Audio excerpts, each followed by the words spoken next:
In the world of religious history, some events are truly extraordinary. There are countless strange moments, but few are as bizarre as the story of Pope Formosus and his trial after death.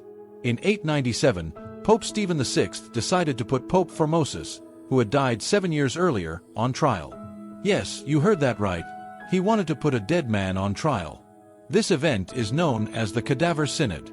But why would anyone want to put a dead pope on trial? Well, it all stems from the political turmoil of the time.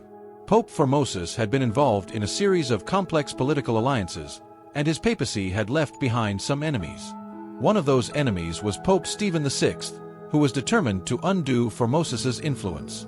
The trial took place in the Basilica of St. John Lateran in Rome. Formosus's body, which had been exhumed from his tomb, was dressed in papal robes and propped up on a throne to face the charges against him.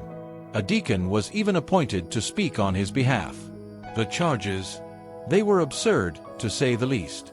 Formosus was accused of perjury, having illegally assumed the papacy, and various other crimes related to his political actions while alive. Of course, since he was dead, he couldn't defend himself. But the trial continued, and the result was a shocking one. Formosus was found guilty. His papacy was declared invalid, his body stripped of its papal garments, and his fingers, used to perform blessings, were cut off. His body was thrown into the Tiber River, where it was eventually recovered and buried again. This bizarre trial of a dead pope serves as a reminder of how deeply politics and religion were intertwined during medieval times. It also highlights the extremes some were willing to go to in order to gain or maintain power.